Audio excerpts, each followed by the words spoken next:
Hello, hello, everyone. We'll be starting very soon. It's just a minute to 9 o'clock, 60 seconds to 9 o'clock. We'll be starting pretty soon. Please tell everyone that you know that is a great fan, a faithful follower of this gospel of business and legal structure. Let the person know that we are online, we are live, and we are about to kickstart in less than 1 minute.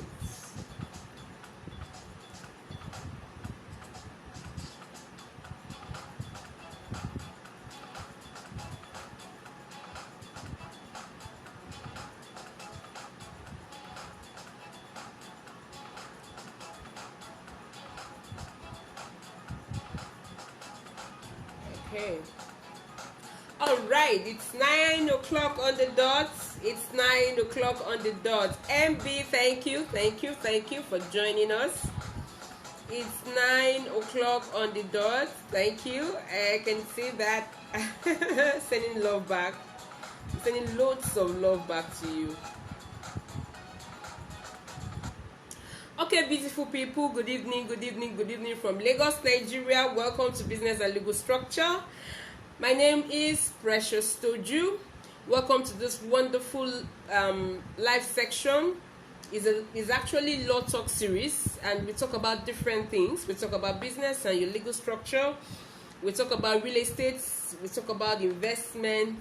So today is dedicated to business and legal structure, and we have a very wonderful, very beautiful topic to discuss tonight. First thing first, my name is Precious Toju. I am your host as always.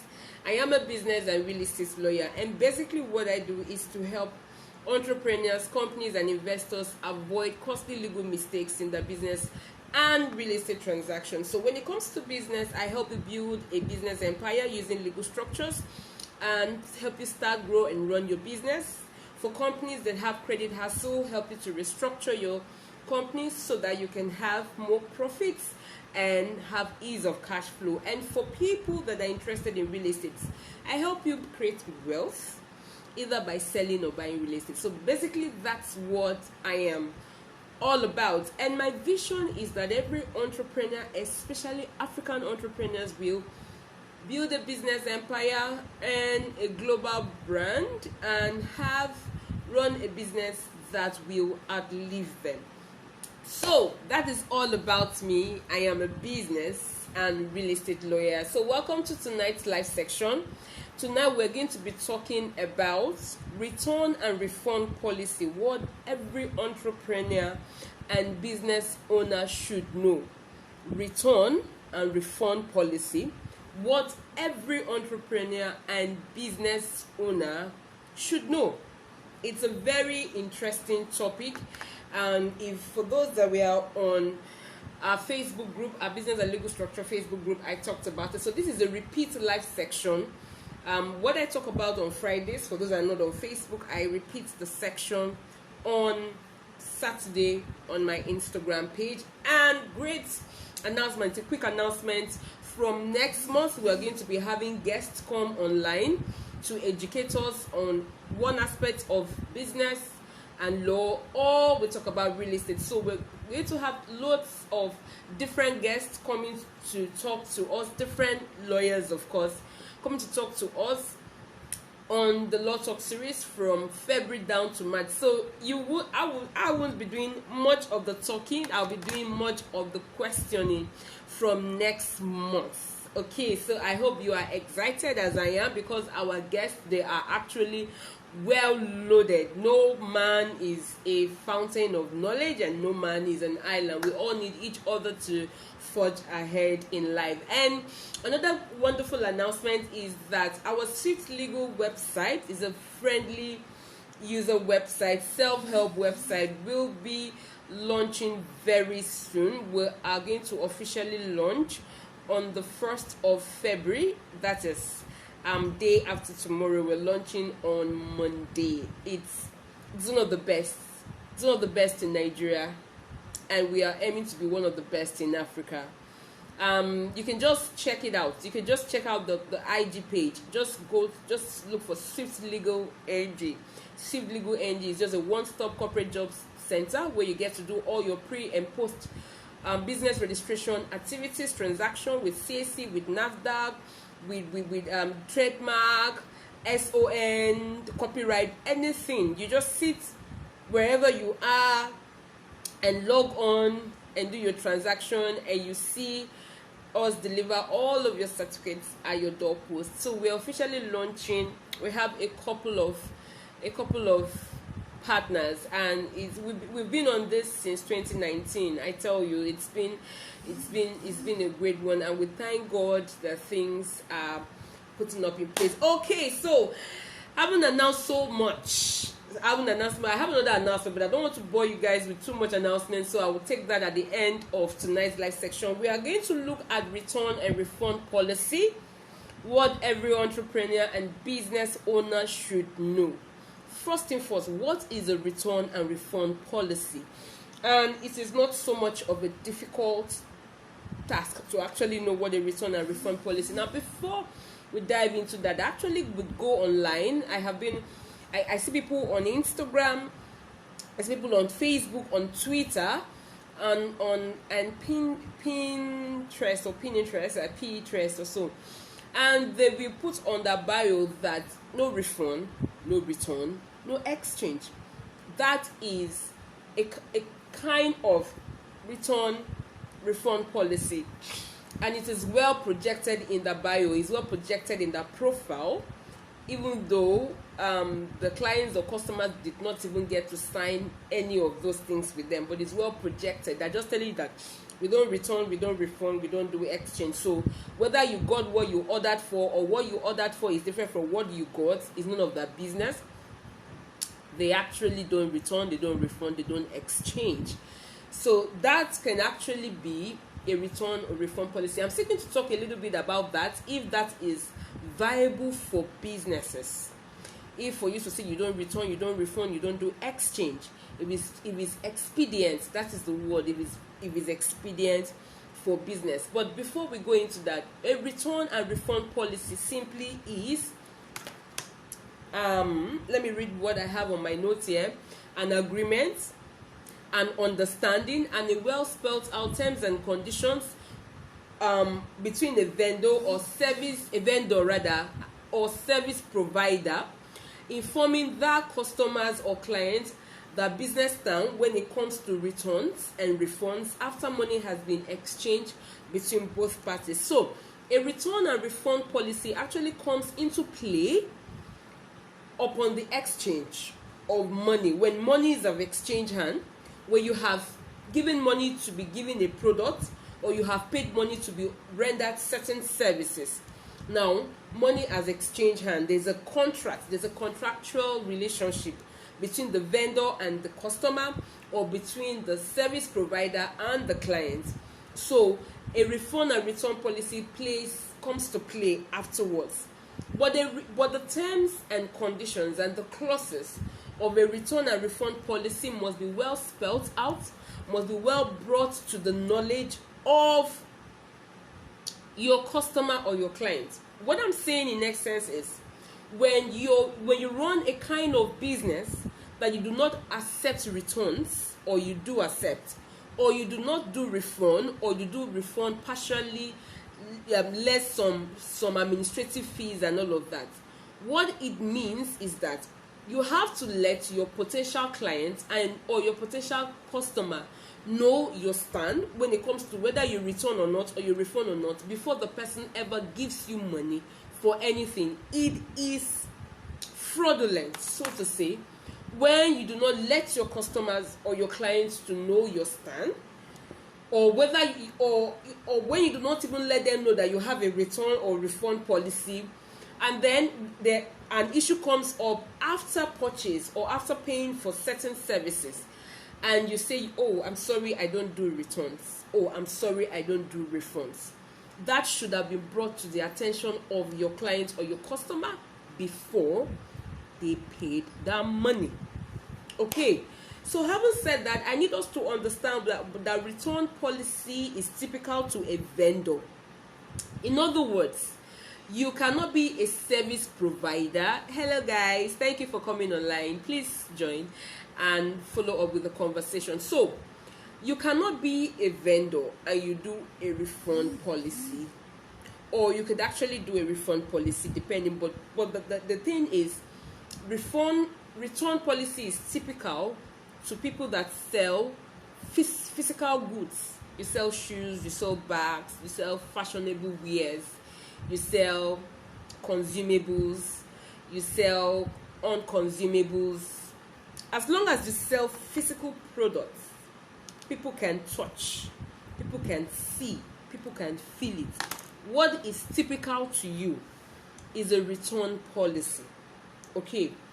Now, when you are a service provider or you are a digital creator, you create digital products, online courses, you create applications to help people run whatever it is they want to run.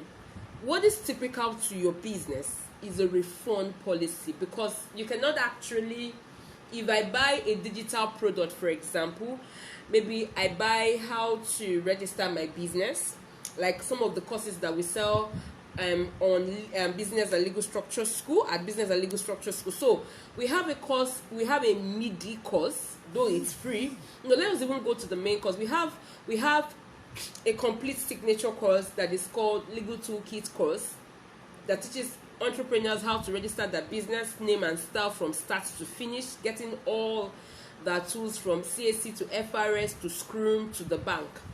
So when we sell that course, and we have a refund policy for it, and we actually say that if you could not get results and all of that, you get a percentage back, because obviously you're going to get results, but you're going to show us the steps that you have taken and all of that. But you cannot return back those courses to me, because they are things that are accessible. They are not things that are consumable or usable. They are things that are online. So I cannot have a return policy. But what I will have is a refund policy, that in case the course didn't work for you, or you didn't get the results you preempt or you were hoping to get, then I could refund you a percentage of your money. Now, the beautiful part about return and refund policy is that it allows entrepreneurs and business owners to determine how they want to run their business. I need us to also understand that return and refund policy is not a legal documentation, so to say. It's not a legal requirement, but it is going to be a legal issue where your customer or your client has an issue with what you have sold to him or her, and he wants to return or he wants a refund, and you were refusing, and you are saying that you don't do any of that. Now, when your customer or your client decides to sue you or take legal steps against you, it's going to be to your detriment, and I will explain. Every business activity is a contract. Every commercial transaction that you carry out with a client or a customer or a business partner is a contract in law. And in law, we have different types of contracts. We have oral contracts, we have express contracts, we have written contracts, we have implied contract by implication. So where the beauty of having a return and refund policy is to spell out the terms and conditions of that business or commercial transaction that you're having with the second person. Because when you are a business person and you are advertising for people to patronize you, what you're doing is you're showcasing yourself to the public. You're doing what is called, you're making an offer to the public that they should come and patronize you, that you are the best fashion designer, you're the best cook, you're the best fashionpreneur, you're the best stylists, all of that.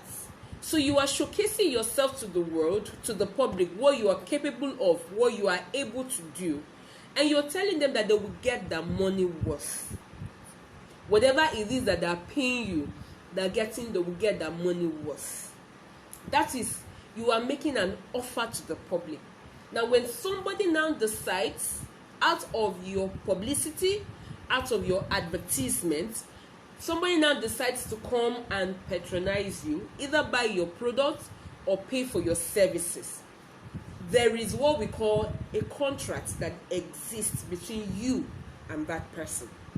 Whether it is written, whether it is oral, whether it is by express, whether it is by implication, by law, there is a contractual agreement. So the person sees a purple shoe that you have advertised, or the person sees a bob wig that you have advertised, and it looks so beautiful, and you say in your advert that it is 100% human hair that you are selling, and the person buys it. It's not just enough that it is not a bob, isn't bob that you guys call it, bob wig. It's not just enough that it is a synthetic wig. It is nothing close to being a human hair. And then at the first attempt of the person to comb it, everything falls. Now the person calls you up and say, Mrs. Lagbaja or Miss Lagbaja, this thing that you have sold for me is a fake. Is not what you advertise. It is a case or a scenario of what I paid for and what I got. You know, we see all that a lot on the internet. And you tell the person, I am sorry. I sold to you 100% human hair. I cannot return. I cannot receive those goods back. I cannot refund you either. What you have just done is to breach a contract between you and your customer, because what you advertised to the person was not what the person paid for, and it was not what the person got. Now, if you do not have a spelled out terms and condition for your returns or your refunds, if your client or your customer decides to escalate that matter and take legal steps against you, the law of the land will apply. Every law that surrounds contracts between two people will, by implication, by default, apply to that transaction. Now, that is why it is very important that business owners have their own return and refund policy. Because when you have your return and your refund policy that you have told your client, that you have your client or your customer, and the person agrees to it, the law will not apply to that transaction by default. What will happen is that your return and your refund policy will be invoked, will come into play. So you will not be at the mercy of the law. You will not be at the mercy of your customer or your client. You will be at the mercy of the terms and conditions of the clauses that is embedded in your return and your refund policy. I hope that was very clear. Okay, so what are the things that should be contained in your refund and return policy? It simply has to do with your business. You cannot impute what is in Sister A's return policy because your business is different. Your business may be similar, maybe almost the same, but every transaction is never the same. There may be similarities, but there are peculiarities as well. So what a vendor will have in his return and refund policy will not be the same thing that I will have as a lawyer in my refund policy. Okay, that is if lawyers are going to refund in the first place. Okay, so that is that. So, but for vendors, what exactly will be in your refund policy? You have things like the days that you have to return the product. For those that shop with Jumia, you would see that at the point at which you want to make payments on the website, you will see that they will write there boldly that goods can be returned within 7 days after purchase, within 7 days of purchase. So what Jumia is simply telling us is that when you buy a particular product from the website and it is delivered to you, and you discover some anomalies, some discrepancies. You discover that, oh, it is a case of it's not my size. Yes, I may have seen a size 40, but it could be a small cut size 40. It just happened to me 2 weeks ago. There was something I bought from Jumia, and I thought it was going to fit perfectly well, and it was like it was like my mom dashed me kind of thing. So I had to return within 7 days. Now the point here is that Jumia has spelled out their return policy, and that return policy is that if you get a product from the website and you are not okay by it, you should return within 7 days. They further go ahead to state that once the vendor, because you have different vendors on their website, once the vendor has confirmed that the goods were returned to him or her in good condition, now they will refund you your money. Okay, so you return, they refund. And Jumia, I have this understanding that Jumia will not pay the vendor till after 7 days. So the money still remains with Jumia in the wallet. So after 7 days, when there is no complaint, there is no request to return or refund, Jumia pays the vendor. So that is a good example of a return and a refund policy. What should be included in your return policy as a vendor? The time frame, the duration in which your customer can return any goods that you sold to them. Now, the method of receiving payments. Now, you have some vendors that say, I will not refund you, but I will exchange it. Now, Jumia, for example, they don't do exchange. If, for example, you bought a purple, you ordered for a purple size 40 shoe, and they delivered a size 40 shoe but a lilac color, and it's not really your size, it is a small cut size 40. Now you will not exchange it with what 41 that you had seen on that same vendor. No, they won't do that. They will ask you to return, and then they'll refund your money. But whereas you have other vendors on the website that says, oh, if you get this product and you contact us within 5 days and it is not your size, you can actually click on the one that you think will fit you. They will come pick up the one that you had ordered for in the first place. The check is in good condition. They now bring back a second one. So they don't refund you, but they do replacement. All these are are things that are included in returns and refund policy. Now you also have digital products. For those that are selling digital products, if you sell digital products, how do you refund? So you let them know, and then you should also give them the duration of your refund. Oh, we're going to refund you within 10 days after the 7 days. We're going to refund you within 14 days. We're going to refund you within 5 days. All of these are things that should be well spelled out in your refund and return policy. Now, who pays for shipping? You know, at the point in which these are not for digital products or course creators. This particular one is for those people that sell physical products. So, you know, when somebody buys something at first, the person actually pays for logistics. Now, when you come to pick it up, I know Jumia, when they pick it up, they do not ask you to pay for logistics picking it up. But when they're bringing, for those that do replacements, who will pay for the second delivery? It has to be well spelled out in your return and refund policy. There are instances where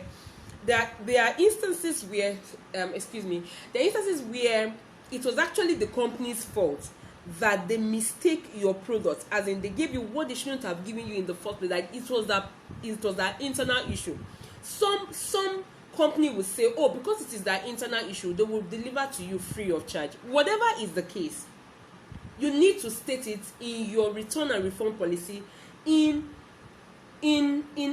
accent loud and clear, that even a mini literate will read it and will understand.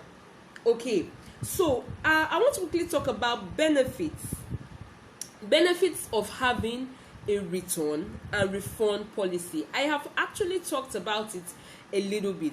I have said that one of the benefits of having a return and refund policy is that it enables you to determine how your business is to be run. Now, your return and refund policy, the clauses in your return and refund policy helps you to have control over your business. It gives you absolute control over your business. It helps you to determine how your business is going to be run, what you can take from your customers or clients, and what you cannot. So one of the very important benefit of return and refund policy, of having one, is that it gives you an edge over the law. It gives you an edge over your client. It gives you absolute control over your client. The second very important benefit of having a return and refund policy is that it gives your clients and your customers confidence to deal with you. And that is why I totally condemn people that write boldly in the bio that they do not return, they do not refund, they do not do exchange. I mean, it's crazy, because these things are not being done outside the country like that. For global brands, even designers, they do return and refund policies. So why would you on earth write in your bio that you don't return, you don't refund? In fact, you're not even saying, probably they have, I don't want to be judgmental, probably they have, maybe they have in the receipts conditions, terms and conditions and all of that. And let me just say it here. You can actually have your return and refund policy printed in your receipts, in your invoices. You can have it printed down there. It doesn't have to be a totally different kind of thing. Can have it printed. Now, my point really is, for those that say they don't do return, they don't do refund. Yeah, you have actually stated your ground, but I just have a scenario like I bought something worth like 500,000 naira from you, and it was delivered to me, and I begin to check them. They are not things that I ordered for. They're not things that I had in mind, and you're telling me that you're not going to return, as in you're not going to accept them back, and you're not going to refund me. And now, I just wondered, I'm just trying to paint a scenario, like, really, can that really work? That I ordered certain things, and you deliver them, and they are not what I ordered for. They are not what you portrayed on your website. I ordered for A, you delivered Z, and you're saying you're not going to return me a jack, you're not going to refund me a penny. Well, I wouldn't know how that plays out for those kind of business owners. But I just want to say here that when you have a return and refund policies with terms and conditions well spelled out to your customers or your clients, it gives them confidence to deal with you. It gives them a rest of mind. They will be a little bit at ease with you, that if anything goes wrong, there is something, they have something to fall back on, so to say. Like, if anything actually goes wrong, it gives them this assurance that the money will not just go. So they deal with you with ease, and they will introduce people, they'll introduce clients to you. Okay, so that is one of the benefits of return and refund policy. Another benefit of return and refund policy is that you do not have to be at the mercy of the law. Now, where you do not have a return and refund policy, like I said earlier on, you will be at the mercy of the law. But where you have one, then you will not be at the mercy of the law. The law will not apply to you by default, because you already have your terms and conditions of services or sales spelled out to your customers or your client. I also want to say at this juncture that when you have a refund and return policy, your customers or your client must agree with it. So when you have an e-commerce website, your return and refund policy should be in your tick box before they can make payments. Forget whether or not they read it. We all do that when we download a particular app from Google Play Store and we install it, and before we can access it, they will tell us to accept the policies, the private policy, all those policies. How many of us really read it? We don't actually read it. but we click on it. We have accepted, and by implication, those policies that we have accepted will apply to us whether or not we think that we did not read it through. So the point here is that when you have, it's not just enough to have a return and refund policy. It's very essential and of great necessity that you ensure that your clients and your customer agree to it. That is, they confirm with it, they agree to it. So when you have a website where you sell your goods and services, you must have your return and your refund policy in the tick box before anybody pays a penny to you. Whether the person decides to read it or not is the person's headache. Secondly, when you do not have a website and you issue receipts, and it's very important that you issue receipts in all that you do. Now, thank God for Canva. You can do an e-receipt, you can do an e-invoice. Now, a situation where you do not have your goods and services on the internet or on a website, but you do it physically and you give receipts, your return and your refund policy should be well spelled out in your receipt or your invoice before the signature part. Okay, so it tells it's to be so obvious that before the person signed for the product, the person had read through. So it means that before the person even paid money, so if the person now reads through and say, oh, you cannot return back this product once it's been sold in good condition, the person can say, oh, I'm sorry, oh, I'm no longer interested, and then the person collects back his money. Or better still, the person checks all of the products and ensure that you have tested it, they have tried it, stays for like 30-40 minutes, and the thing is okay for the person signs. So the whole essence is that when you have a return and refund policy, ensure that your customer or your client actually attests to it, confirms with it, and agrees with it. Okay, so that's all that I'm going to be taking on return and refund policy. I hope we have learned a thing or two. If you have any question whatsoever, please drop your question in the comment section and I will attend to them. Remember that as a business owner, a return and refund policy is of great necessity and great importance to your business. It doesn't just give you control over your business, it gives your customers or your client confidence to deal with you, either as an individual or as a company. It makes them have this peace of mind and they'll be at ease with you that you won't just do away with their money when they are not satisfied.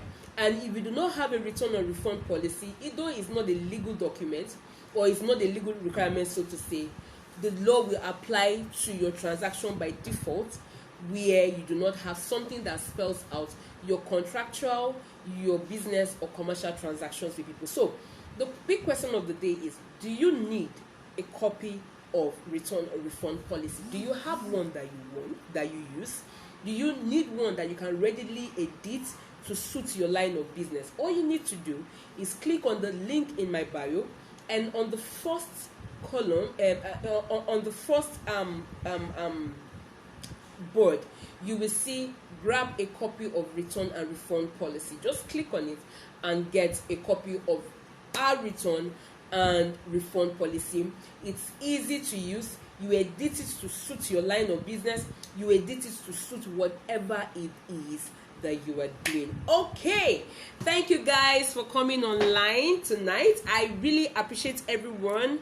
If you have a question, please drop your question in the comment section and I will attend to them. So my last announcement for tonight is that my book, the reversed edition of my book, Legal Toolkit for Business Startups, a comprehensive guide for entrepreneurs and corporate entities, will be relaunching it very soon. A lot of people have been asking me that when will you do a reversed edition, because there's a newcomer and all of that. Don't worry, it's in the pipeline. It's cooking hot. It's going to come out hot. And this time around, by God's grace, we intend to do a hard copy, because I have people that have been demanding for a hard copy of that book. So we're going to be, that is why it's taking us a little bit of time. We're going to be doing a hard copy. We're going to be doing an e-book, an e-copy as well. So if you have already purchased the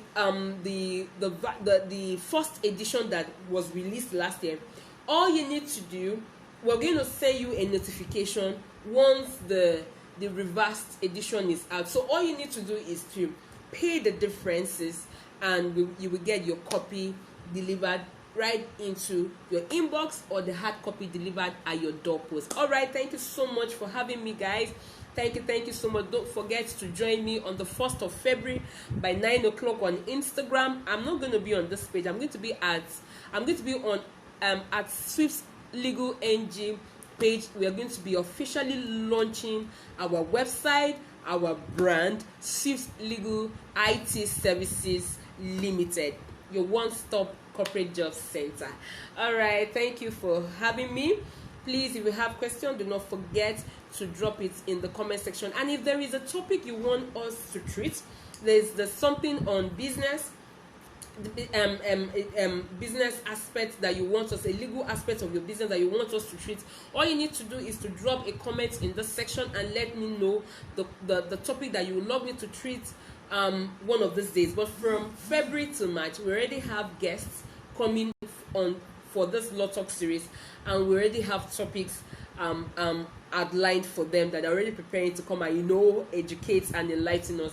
But from April, you can drop your comments, your topic. From April, we'll be able to treat it, or we can treat it on the Facebook group, Business and Legal Structure Facebook group. So if you haven't joined our group, Business and Legal Structure Facebook group, or the Realty Matters Facebook group where we talk about real estate, please just click on the link in my bio, go to join my community, and you will join as many community as you can. You will need to talk to me one-on-one if there are certain things that you need us to talk about, as that has been bothering you, or you need some clarification on, or you need an expert opinion on. Just click on the link in my bio and you click on contact me.